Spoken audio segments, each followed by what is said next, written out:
عربی زبان میں جتنے بھی اسم ہیں وہ یا تو مرفوع ہوتے ہیں یا منصوب ہوتے ہیں یا مجرور ہوتے ہیں۔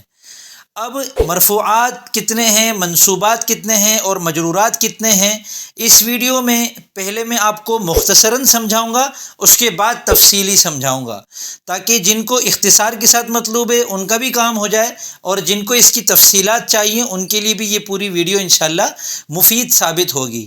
ویڈیو شروع کرنے سے پہلے خوشخبری سن لیں کہ الحمدللہ بندہ محمد اسامہ سرسری کے تیار کردہ عربی زبان اور قرآن کریم سیکھنے کے آسان کورسز کا مکمل بنڈل اب دستیاب ہو چکا ہے، جو آڈیوز، ویڈیوز اور PDF کتابوں پر مشتمل ہے۔ اس میں عربی نحو کورس کی 28 ویڈیوز ہیں، عربی صرف کورس کی 22 ویڈیوز ہیں، تعلیم النحو کی مکمل کتاب کے لیکچرز ہیں جو 112 آڈیوز پر مشتمل ہیں، اور ان کے علاوہ 6 PDF ہیں، صلاحیت سیریز، اعراب کورس، خلاصہ قرآن کریم مکمل پارہ بپارہ، اور جتنے میں الفاظ اپنے چینل پر بتاتا رہتا ہوں، کبھی 13 الفاظ، کبھی 20 الفاظ، کبھی 15 الفاظ، تو ان کا جو ذخیرہ ہے وہ ایک PDF کی شکل میں الحمدللہ محفوظ کر لیا ہے۔ اس کے علاوہ آسان قرآنی عربی کورس 50 اسباق پر مشتمل، اس کی PDF ہے، اور گلدستہ بلاغت جس کے اندر فصاحت اور بلاغت، علم معانی، علم بیان اور علم بدیع کا خلاصہ موجود ہے، اس کی PDF بھی دستیاب ہے۔ آپ مجھ سے واٹس ایپ نمبر پر رابطہ کر کے یہ کسی بھی وقت حاصل کر سکتے ہیں۔ تو عربی زبان میں مرفوعات 8 ہیں، منصوبات 12 ہیں اور مجرورات 2 ہیں۔ 8 مرفوعات: مبتدا، خبر، فاعل، نائب فاعل، 2 اسم اور 2 خبر۔ منصوبات 12 ہیں، 5 مفاعیل، حال، تمیز، مستثنی، 2 اسم اور 2 خبر۔ مجرورات 2 ہیں، مجرور بحرف جر اور مضاف الیہ۔ اب ان کی تفصیلات دیکھیے۔ مرفوعات جو 8 ہیں ان میں سے پہلا ہے مبتدا۔ مبتدا وہ اسم ہے جس کے بارے میں خبر دی جائے، اور یہ عموماً معرفہ ہوتا ہے، جیسے اللہ غفور، لفظ اللہ مبتدا ہے، غفور اس کی خبر ہے، اللہ بخشنے والا ہے، ٹھیک ہے؟ تو لفظ اللہ اس کے اندر مبتدا ہو گیا اور غفور خبر ہو گئی۔ تو خبر وہ لفظ ہے جس کے ذریعے مبتدا کی خبر دی جائے، جیسے اللہ غفور میں غفور۔ فاعل وہ اسم ہے جو فعل کو انجام دیتا ہے، یہ فعل کے بعد آتا ہے، جیسے خلق اللہ، اللہ تعالیٰ نے پیدا فرمایا، خلق فعل ہے، لفظ اللہ اس کا فاعل ہے اور مرفوع ہے۔ نائب فاعل وہ مفعول ہوتا ہے جو فعل مجہول میں فاعل کی جگہ آ جاتا ہے، فاعل کا نائب بن کر، جیسے خلق الانسان، انسان کو پیدا کیا گیا، خلق فعل مجہول ہے اور الانسان اس کا نائب فاعل ہے اور مرفوع ہے۔ اب رہ جاتے ہیں 2 اسم اور 2 خبر۔ ان سے مراد افعال ناقصہ کا اسم، یہ مرفوع ہوتا ہے، ما ولا مشابہ بلیس کا اسم، یہ مرفوع ہوتا ہے، اور حروف مشبہ بالفعل کی خبر مرفوع ہوتی ہے، اور لا نفی جنس کی خبر مرفوع ہوتی ہے۔ یہ 4 چیزیں جو مرفوع ہیں، ان چاروں کو سمجھنے کے لیے ہمیں افعال ناقصہ کو سمجھنا ہے، ما ولا مشابہ بلیس کو سمجھنا ہے، حروف مشبہ بالفعل کو سمجھنا ہے، اور لا نفی جنس کو سمجھنا ہے۔ وہ میں آپ کو انشاءاللہ منصوبات میں سمجھاؤں گا، ٹھیک ہے؟ اب آگے آ جاتی ہے منصوبات کی باری۔ منصوبات 12 ہیں، 5 مفاعیل، حال، تمیز، مستثنی، 2 اسم اور 2 خبر۔ ان میں سے ہر ایک کو ایک ایک کر کے لے لیتے ہیں۔ 5 مفاعیل سے مراد مفعول بہ، مفعول فیہ، مفعول لہ، مفعول معہ اور مفعول مطلق۔ مفعول بہ وہ اسم ہوتا ہے جس پر فعل کا اثر واقع ہو۔ خلق اللہ، اللہ تعالیٰ نے پیدا فرمایا، کس چیز کو؟ السماوات والارض، تو آسمانوں اور زمینوں کو اللہ تعالیٰ نے پیدا فرمایا۔ مفعول بہ کی نشانی یہ کہ اس کے بعد عام طور پہ کو آتا ہے، کبھی پر بھی آ جاتا ہے، سے بھی آ جاتا ہے، عام طور پر اس کے بعد کو آتا ہے۔ تو آسمانوں اور زمین، السماواتی اور الارض، یہ دونوں خلق کا مفعول بہ ہونے کی وجہ سے منصوب ہے۔ آپ کہیں گے السماواتی کی تا کے نیچے تو زیر ہے، تو یہ اس میں متمکن کی جمع مؤنث سالم والی قسم ہے، جس کی حالت نصبی بھی کسرہ کے ساتھ یعنی زیر کے ساتھ آتی ہے۔ مفعول فیہ وہ اسم ہے جو فعل کے وقت یہ جگہ کو بتائے، جو فعل واقع ہو رہا ہے وہ کہاں واقع ہو رہا ہے، جس جگہ واقع ہو رہا ہے، اگر اس جگہ کو منصوب بنا کر لے آئیں، یا جس وقت میں واقع ہو رہا ہے اس وقت کو منصوب بنا کر لے کر آئیں، تو وہ مفعول فیہ کہلاتا ہے۔ جیسے وَاذْكُرِ اسْمَ رَبِّكَ، اپنے رب کے نام کو یاد کرو، کس وقت میں؟ بکرۃ و اصیلا، صبح اور شام یاد کرو. بکرت اور اصیلا یہ منصوب ہیں دونوں مفعول فیہ ہونے کی وجہ سے، کیونکہ یہ زمانہ بتا رہے ہیں. تیسری قسم ہے مفعول لہو، وہ لفظ جو فعل کے سبب یا مقصد کو واضح کرے، جیسے ولا تقتلوا اولادکم، اپنی اولاد کو قتل مت کرو، خشیت املاق، فخر کے خوف کی وجہ سے. اب یہ جو خشیتہ ہے یہ منصوب ہے مفعول لہو ہونے کی وجہ سے، کہ اس کی وجہ سے یہ سبب بن رہا ہے قتل کرنے کا، تو قتل مت کرو یہ فعل ہے، اس کا مفعول لہو ہے خشیت املاق. اگلا ہے مفعول معہ، وہ اسم جو واو معیت کے بعد آ کر فعل کے ساتھ کسی چیز کی معیت بتائے، یعنی فعل ہو، اس کے بعد فاعل ہو، مفعول بھی ہو، جتنی بھی چیزیں ہیں، پھر اس کے بعد واو زبر وا ہو جس کا ترجمہ ہے ساتھ، اس کے بعد ایک لفظ منصوب بن کر آ رہا ہو، جیسے فَأَجْمِعُوا أَمْرَكُمْ وَشُرَكَاءَكُمْ. اب یہاں پر شرکاء جو منصوب ہے اس سے پہلے واو آ رہا ہے، اس واو کا ترجمہ ہے ساتھ. شرکاء منصوب ہے مفعول معہ ہونے کی وجہ سے، کیونکہ یہ واو معیت کے بعد آ رہا ہے، اور مع کے معنی میں آ رہا ہے یہ واو.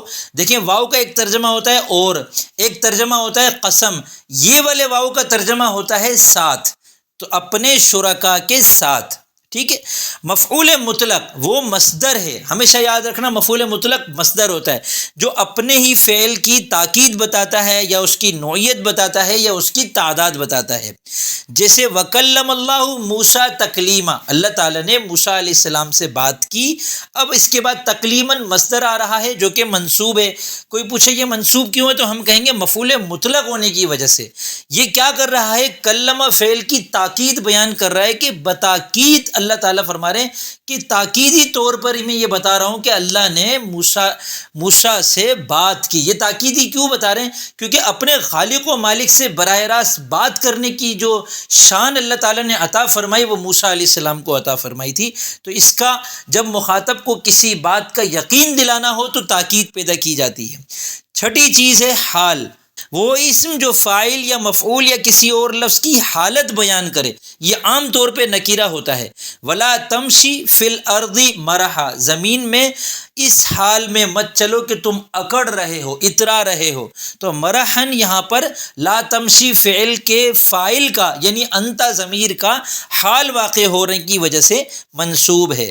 ساتویں چیز ہے تمیز، وہ اس میں نکیرہ جو کسی ابہام کو دور کرے. آپ نے ایک جملہ کہا اور اس کے اندر ایک ابہام تھا، پھر ایک لفظ آپ منصوب کر کے لے کر آ گئے، اس لفظ نے اس ابہام کو دور کر دیا ہے، تو ہم کہیں گے یہ لفظ تمیز ہونے کی وجہ سے منصوب ہے. تمیز جو ہوتی ہے اس کا ترجمہ عام طور پہ یوں ہوتا ہے اس کے اعتبار سے، اس کے لحاظ سے. طاب زید، آپ نے کہا زید اچھا ہے. سوال پیدا ہوگا کس اعتبار سے؟ آپ نے کہا طاب زید علما، زید اچھا ہے علم کے اعتبار سے، تو علما منصوب تمیز ہونے کی وجہ سے. آپ نے کہا طاب زید عملا، زید اچھا ہے عمل کرنے کے اعتبار سے، تو عملا منصوب تمیز ہونے کی وجہ سے. آٹھویں قسم ہے مستثنا. مستثنا وہ اس میں جو حرف استثناء یعنی اللہ کے بعد آئے اور عام حکم سے الگ ہو جائے. اب اللہ کی وہ قید کیوں لگا رہا ہوں؟ کیونکہ غیرہ کے بعد آئے گا تو مجرور ہو جائے گا. ہم وہ مستثنا پڑھ رہے ہیں جو منصوب ہوتا ہے، جیسے فسجد الملائکۃ کلہم اجمعون، تمام کے تمام فرشتوں نے سجدہ کیا الا ابلیس، سوائے ابلیس کے. اب مستثنا کی جو اقسام ہیں، مستثنا منقطع، مستثنا متصل، وہ پھر الگ نوعیت کی ہوتی ہے. ہمیں یہاں پر ابھی صرف اس کو سمجھنا ہے کہ مستثنا منصوب ہوتا ہے. ٹھیک ہے. آگے منصوبات کی چار چیزیں ہیں، دو اسم اور دو خبر. یہ وہی ہیں حروف مشبہ بالفعل کا اسم منصوب ہوتا ہے، خبر مرفوع ہوتی ہے.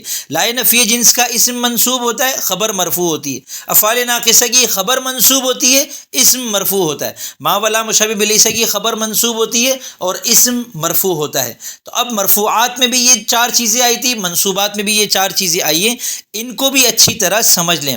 حروف مشبہ بالفعل 6 ہیں، انا، انا، کانا، لاکنہ، لیتا اور لعل. یہ جملہ اسمیہ سے پہلے آتے ہیں، مبتدا اور خبر سے پہلے آتے ہیں. مبتدا کو ان کا اسم کہا جاتا ہے. مبتدا پہلے مرفوع تھا، اب ان کا اسم ہونے کی وجہ سے منصوب ہو جائے گا. جیسے اللہ غفور سے پہلے ان لگا دیں تو ہم کہیں گے ان اللہ غفور. لفظ اللہ منصوب ہے ان کا اسم ہونے کی وجہ سے، اور غفور خبر ہے، مرفوع ہے، ان کی خبر ہونے کی وجہ سے۔ اسی طرح اگلی چیز ہے لا نفی جنس، پوری جنس کی نفی کرنے کے لیے ایک لا لگاتے ہیں، جس سے لا ریب فیہ، کوئی شک نہیں ہے قرآن کریم کے اندر۔ تو جو جنس کی نفی ہوتی ہے تو اس کے ترجمے میں آتا ہے کوئی، لا ریب کوئی شک نہیں، لا رجل کوئی مرد نہیں، لا انسان کوئی انسان نہیں، لا علم لنا اللہم لا علم لنا ہمیں کوئی علم نہیں ہے، یہ والا لا نفی جنس کہلاتا ہے۔ اور یہ بھی مبتدا اور خبر پر داخل ہوتا ہے، اس کا اسم منصوب ہوتا ہے، لیکن جب وہ نکیرہ ہوتا ہے تو اس کو مبنی پر فتحہ کر دیتے ہیں، لا رجلا لا ریبہ یہ سب فتحہ پر مبنی ہے، در حقیقت یہ منصوب ہے، اور ان کی خبر محذوف ہوتی ہے، اگر وہ محذوف ہم نکالیں تو وہ مرفوع ہوتی ہے، لا رجلا موجود، لا ریبہ موجود، لا علم موجود، تو یہ موجود ان کی خبر ہونے کی وجہ سے مرفوع ہے۔ تیسری چیز ہے افعال ناقصہ۔ افعال ناقصہ 17 افعال ہیں، کانا، صارا، ظلا، باتا، اصبح، اضحا، امسا، عادا، آضا، غدا، راحا، ما زالا، من فکا، ما بریحا، ما فتیا، ما داما اور لیسا۔ یہ بھی جملہ اسمیہ پر داخل ہوتے ہیں۔ پھر جو جملہ اسمیہ میں مبتدا ہوتا ہے وہ ان کا اسم ہوتا ہے، اور ان کا اسم ہونے کی وجہ سے مرفوع ہوتا ہے، اور جملہ اسمیہ کی جو خبر ہوتی ہے وہ ان کی خبر ہو جاتی ہے، اور ان کی خبر ہونے کی وجہ سے منصوب ہو جاتی ہے۔ جیسے اللہ علیم، اللہ تعالیٰ جاننے والے ہیں، شروع میں کانا لگا کر ہم کہتے ہیں کان اللہ علیمن، لفظ اللہ کانا کا اسم ہونے کی وجہ سے مرفوع ہے، اور علیمن کانا کی خبر ہونے کی وجہ سے منصوب ہے۔ اگلی چیز ہے، آخری چیز، ما ولا مشابہ بلیسا، ما اور لا ان دونوں کا ترجمہ ہوتا ہے نہیں، ٹھیک ہے۔ ما زید قائما، زید کھڑا ہوا نہیں ہے، لا رجل قائما کوئی مرد کھڑا ہوا نہیں ہے، یہ بھی جملہ اسمیہ پر داخل ہوتے ہیں، لیسا کی طرح نفی کے معنی میں آتے ہیں، اور لیسا جو کہ فعل ناقص ہے اس کی طرح عمل بھی کرتے ہیں، اس وجہ سے ان کا نام رکھا ہے ما ولا مشابہ بلیسا، وہ ما اور لا جو لیسا کے مشابہ ہیں ترجمہ کرنے میں بھی اور مبتدا اور خبر پر عمل کرنے میں بھی۔ تو ان کا عمل بھی وہی ہے جو افعال ناقصہ کا ہے، یعنی یہ اپنے اسم کو مرفوع کرتے ہیں اور خبر کو منصوب کر دیتے ہیں۔ اب آخری چیز ہے جاتی ہے مجرورات، اور یہ دو ہیں۔ پہلا مجرور ہے جس کے شروع میں حرف جر ہو، مجرور بحرف جر، اور دوسرا مجرور ہے مضاف الیہ، ٹھیک ہے۔ مضاف الیہ تو بہت آسان ہے، جن دو لفظوں کے درمیان کا، کی اور کے آتا ہے ان دونوں کی اگر عربی بنا دے، جیسے زید کی کتاب، بیچ میں کی آ رہا ہے، اب اس کی عربی بنائیں گے کتاب زیدن، اس کو ہم الٹا کر کے اس طریقے سے کہیں گے کتاب زیدن، پہلے والے کو مضاف اور زید کو مضاف الیہ کہتے ہیں۔ جو مضاف ہوتا ہے اس پر ہمیشہ یاد رکھیں نہ الف لام آتا ہے نہ تنوین آتی ہے، یعنی دو زبر دو زیر دو پیش نہیں آتا۔ اب اس کا جو زبر زیر پیش ہے وہ اس کے عامل کے اعتبار سے ہے۔ مضاف کے بارے میں یہ دیکھا جائے گا کہ یہ مرفوعات میں سے ہے، منصوبات میں سے ہے یا مجرورات میں سے ہے، لیکن جو مضاف الیہ ہے وہ ہمیشہ مجرور ہوگا۔ کتاب زیدن عبد اللہ، عبداللہ کے جو لفظ اللہ ہے اس کے ہا کے نیچے آپ کو ہمیشہ زیر نظر آئے گا، بسم اللہ، اللہ کے نام سے۔ لفظ اسمی جو مجرور ہے اس کے شروع میں با حرف جر کی وجہ سے، لفظ اللہ جو مجرور ہے مضاف الیہ ہونے کی وجہ سے، تو مجرورات یہ دو ہی ہیں۔ یہ جو مجرور ہے جس کے شروع میں حرف جر ہو تو حروف جارہ 17 ہیں، ان کو یاد کر لیں۔ شعر ہے باؤ تاؤ کاف و لام و واو منذ مسخلا رب حاشا من عدا فی عن علا حتی الا، با زیر بی کا ترجمہ ہے ساتھ، جیسے بسم اللہ الرحمن الرحیم۔ لام زیر لی کا ترجمہ ہے کے لیے، جیسے الحمد للہ رب العالمین۔ واو زبر وا کا ترجمہ ہے قسم، والعصر زمانے کی قسم۔ دیکھیں واو کا ترجمہ ہوتا ہے اور، وہ والا واو عمل نہیں کرتا، یعنی اپنے بعد والے کو مجرور نہیں کرے گا، اور ایک واو کا ترجمہ ہوتا ہے ساتھ، وہ مفعول معہ بنا کر اگلے کو منصوب کر دیتا ہے، اور یہ والا جو واو ہے اس کا ترجمہ ہے قسم، یہ اپنے ماں بعد والے لفظ کو مجرور کر دیتا ہے، ٹھیک ہے۔ تا زبر تا کا مطلب ہے قسم، تاللہ لاکیدن اصنامکم، اللہ کی قسم، تاللہ اللہ کی قسم۔ کاف زبر کا کا ترجمہ ہے جیسا، لیس کمثلہ شیء، اللہ کے جیسا کوئی نہیں، ٹھیک ہے۔ زید کل اسدی، زید شیر کی طرح ہے۔ من کا ترجمہ ہے سے، من المؤمنین مؤمنین میں سے، رجال صدقوا۔ فی کا ترجمہ ہے میں، فی قلوبہم۔ عن کا ترجمہ ہے سے، متعلق کے بارے میں، یسألونک عن الاہلتی، یہ لوگ پوچھتے ہیں چاندوں کے بارے میں۔ ہلال چاند کو کہتے ہیں، اہلہ اس کی جمع ہے، عن کے بعد آنے کی وجہ سے یہ ہو گیا الاہلتی، مجرور بحرف جر۔ مذ کا ترجمہ ہے سے یا جب سے، ہوا مریض مذ یوم الجمعتی، وہ جمعے کے دن سے بیمار ہے۔ منز کا ترجمہ بھی یہی ہے، ہوا یقرأ منذ الصباح، وہ صبح سے پڑھ رہا ہے۔ الی کا ترجمہ ہے کی طرف، انا للہ و انا الیہ راجعون، ہم اللہ کی طرف لوٹنے والے ہیں۔ الی البیت الی المدرسۃ، ٹھیک ہے۔ علی کا ترجمہ ہے پر، وتوکل علی اللہ، اللہ پر بھروسہ رکھو۔ حتی کا ترجمہ ہے تک اور یہاں تک کہ سلام ہی حتی مطلع الفجر، مطلعی کے عین کے نیچے جو زیر ہے یہ حتی کی وجہ سے ہے۔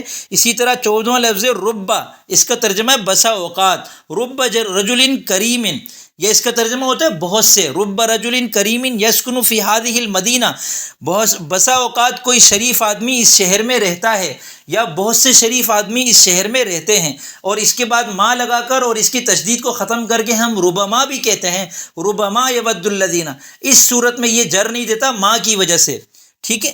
حاشا اگلا لفظ ہے، اس کا ترجمہ ہے سوائے، خلا سوائے، ادا سوائے، ان تینوں کا ترجمہ ہے سوائے۔ یہ ویسے تو یہ فعل ہیں، لیکن پھر یہ جب اس طریقے سے عمل کرتے ہیں، اگلے کو جر دے رہے ہوتے ہیں، تو اس صورت میں ان کو حروف جارہ میں سے شمار کر دیا جاتا ہے، ان کی فعلیت کو ختم کر دیا جاتا ہے۔ یہ خلا اور عدا حروف استثناء میں سے بھی ہیں جب یہ منصوب کر رہے ہوتے ہیں اپنے ما بعد لفظ کو، تو یہ تھوڑا سا اس میں دھیان رکھیے گا کہ خلا اور عدا عام ویسے تو فعل ہیں، لیکن بطور حرف جر بھی استعمال ہوتے ہیں، بطور حرف استثناء بھی استعمال ہوتے ہیں۔